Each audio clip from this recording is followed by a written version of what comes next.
te maa ko décidé suma bopp su ma doon déglu rek ñu bëri ci parti bi su may xarit ak su may kilifa yu nekk ci biir parti bi point de presse bi du ma ko def parce que nee nañu ma naa xaar ba ñu xam li ci biir lan la may nag Sénégal léegi information ak communication dafa am importance munoo bàyyi ay nit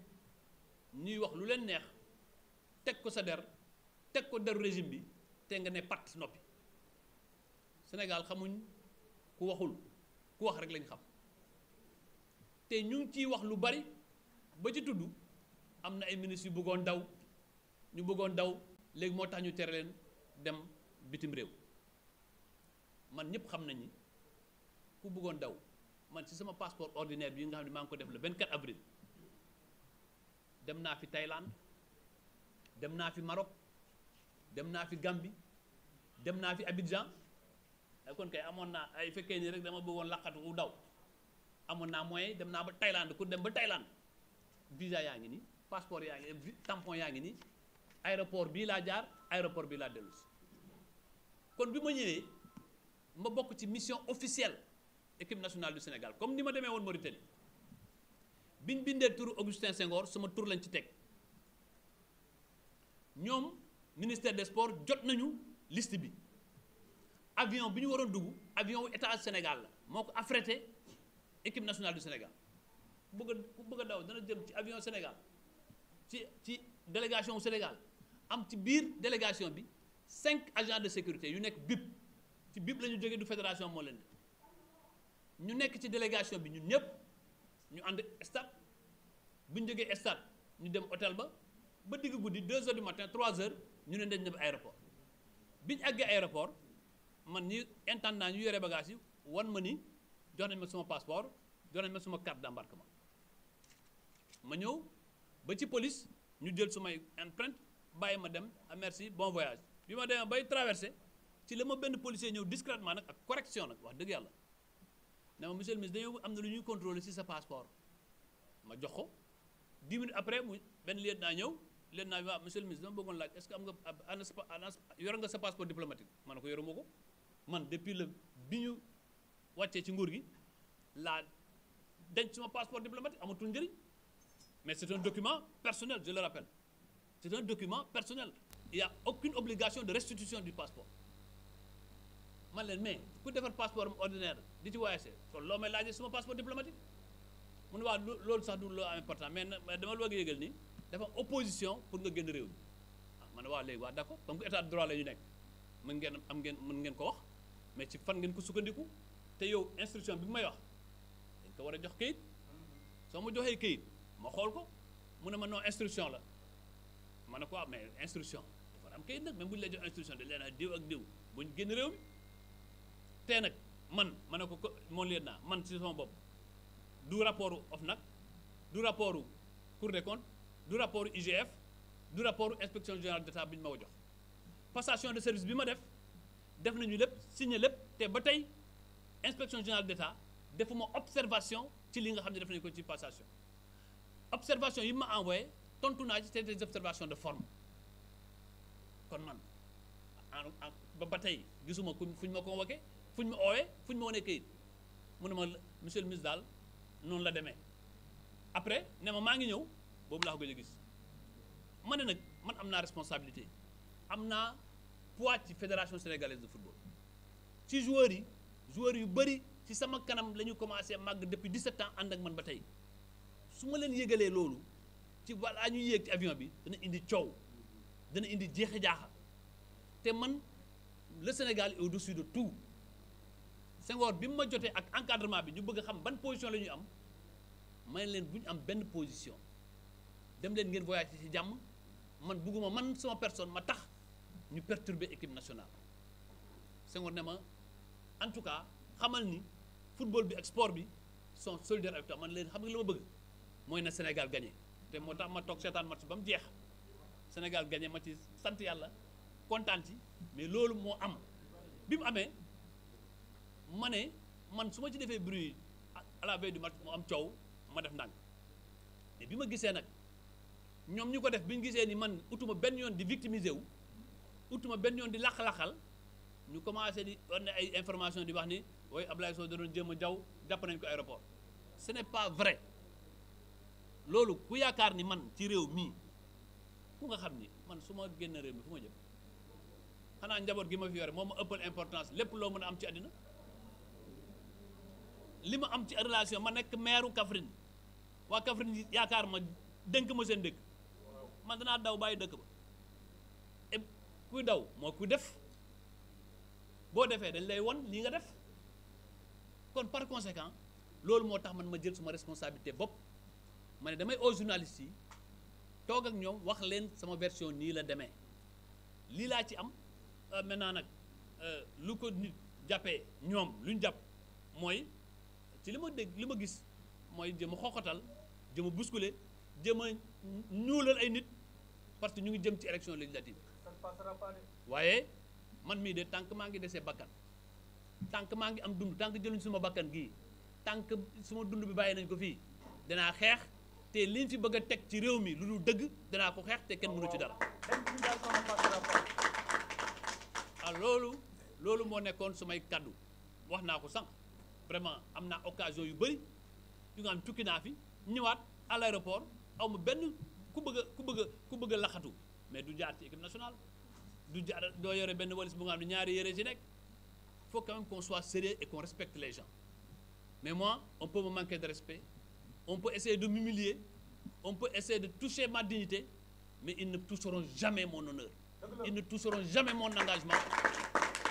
ils ne toucheront jamais mon engagement au service du pays s'il faut mourir je vais mourir mais je resterai debout et droit dans le combat que je mène au service du Sénégal c'est ça le plus important moo tax ma kontaan ci journaliste ñu ngi ñëwee en masse malgré actualité yi bëri assemblée ak feneen mais man dama jàppoon ni le fer il faut le taper quand il est chaud maintenant ce que je rappelle moi je reste un citoyen sénégalais un fonctionnaire sénégalais qui est à la disposition de son pays partout où le pays m'appellera je répondrai sans rechigner mais il faut savoir aussi qu'il y a des limites à tout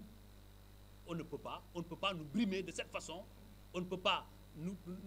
traîner de cette façon comme si nous étions des malfrats après avoir servi loyalement et dignement ce pays après avoir rendu à ce pays des services dans tous les domaines. La Fédération sénégalaise de football. Je suis aujourd'hui commandeur de l'Ordre national de Lyon parce que nous avons été champions d'Afrique et dans cette Coupe d'Afrique, j'ai joué un rôle important. Aujourd'hui, on veut nous dire qu'on n'a rien fait. Quand j'ai quitté moi la direction du COUD, c'est des milliers d'étudiants qui m'ont accompagné à ma sortie. Quand notre pouvoir est arrivé à son terme, c'est la tête haute que j'ai quitté le ministère de l'Urbanisme. Donc vouloir aujourd'hui nous diaboliser simplement parce qu'on a un plan politique et un premier ministre qui s'est transformé en juge, en procureur, en policier et en gendarme, on ne peut pas l'accepter. Maintenant, le parti, la coalition, la société civile, ceux qui se battent pour les droits de l'homme, tous sont interpellés dans ce combat pour la défense de la République. Ce n'est pas un combat pour défendre Ablaye Sow ou bien pour défendre des individus. C'est un combat pour défendre la République, un combat pour défendre notre pays et la dignité de notre pays. J'aurais pu aujourd'hui saisir toutes les instances internationales dans lesquelles je suis. Je n'ai saisi aucune instance internationale. Parce que pour moi, le combat, il est ici et il ne faut pas ternir l'image de notre pays. Ceux qui ont en charge la gouverne de ce pays, ceux qui ont en charge la direction de ce pays, si eux n'en ont pas conscience, nous allons les rendre conscients de cela. C'est aussi simple que cela. Loolu laa bëggoon wax kontaan nag ci ni ngeen ñëwee en masse kontaan aussi am na député yu bëri ñu ne woon ne xaar parce que ñu ngi assemblée ñëw fekk si mais man defuma ko woon pour une opération politique dama bëgg leeral sénégalais yi xam journalistes yi xam ci lu nga xam ne leer bu ngeen bëggee képp ku bëgg a photocopier carte bi ma jox ko képp ku bëgg a photocopier sama passeport ma jox ko xam nga koo defal ba cachet police départ il est aujourd'hui su fekkoon sama passeport bi la wane nañ ni que maa ngi Malawi te dew ma fa te annulé wuñ ko sax xam nga boo jëloon sax boo récupéré passeport bi def ci annulé parce que léegi nii à l'état actuel au vu de mon passeport je suis au Malawi ci sama passeport maa ngi Malawi defuñ ci sax annulé bàyyi ma ak sama passeport ma dem sans veiller à ma sécurité. Dans tous les cas je suis vice-président de la fédération dans tous les cas je suis ancien ministre du Sénégal mais ils m'ont laissé là-bas à l'aéroport toppatoo est-ce que am naa oto toppatoo est-ce que nit mën na ma fa agresser à 3 heures du matin. C'est ça le Sénégal d'aujourd'hui. C'est pas le Sénégal qui est en ruine, c'est la République du Sénégal qui est abîmée. Et là, la responsabilité incombe, et je le dis de manière très claire, d'abord au Premier ministre, qui a des comptes personnels à régler avec certaines personnes. Parce que moi, j'ai toujours gêné à Kaffrine, et je continuerai à gêner à Kaffrine. Même dans une tombe, je vais participer aux élections législatives prochaines. Même dans une tombe, je vais participer aux élections législatives prochaines, et je les battrai à Kaffrine. Le reste maintenant, ngeen gis nag man maa ngi gërëm ñi ma message ñëpp maa ngi gërëm aussi ku mel ni Abdou Fall moom xamante ci papier rek moo tax mu tey mu bàyyi liggéeyam yëpp ñëw toog fi ku mel ni sama sœur Amel Top di suma doom ñoom ñëpp spontanément waa Kaffrine ñu bëri jógee fii délégation ñu nga xam ne amul ñëpp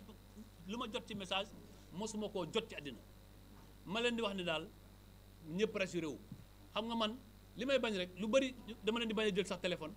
parce que dama mel ni dafa am yërmande ak di ma yërëm man bëgguma ko ma yërëm man defuma dara mën nañu ma nag ligoté parce que ñu ngi ragal ni Ablaye Soni mais fii lañ may fekk du ma ci bouger te ragaluma ci dara ba yaakaar ni ku nit yaakaar ni benn nit rek bu yaakaar ni Ablaye Soni mën na yox-yoxi ci engagement politique yaa ngi nax sa bopp te li ma jàppoon dina am ci réew mi mbetteel laa ci am tey mais Sénégalais yëpp ñoo ci am mbetteel. La justice est piétinée, les droits sont piétinés, les Sénégalais sont piétinés et on ne se laissera pas faire. Voilà ma conclusion. Je vous remercie de votre aimable attention. Bon, s'il y a une question, je réponds. Vous avez des questions? Maintenant, maintenant leen jox aussi. Après, vous scannez envoyé. Aujourd'hui, c'est le. On est au calme.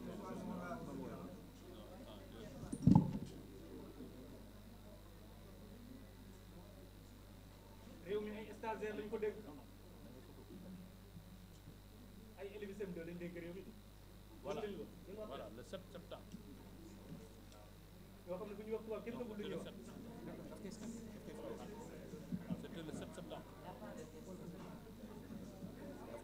C'était le 7. On a joué quand?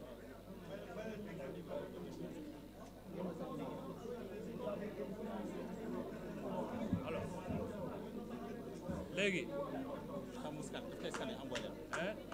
léegi su fekkee ni gis ngeen tampon départ baa ngi ni daté du 7 septembre parce que le samedi 7 septembre donc j'ai eu le tampon du départ. Je suis supposé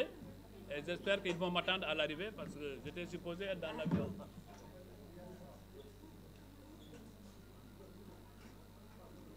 Voilà. Maintenant, si vous voulez après, mon ndem pourra vous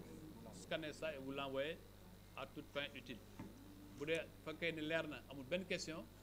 nous allons lever la séance. Et je vous remercie d'avoir fait le déplacement. Président ASC, président Jour,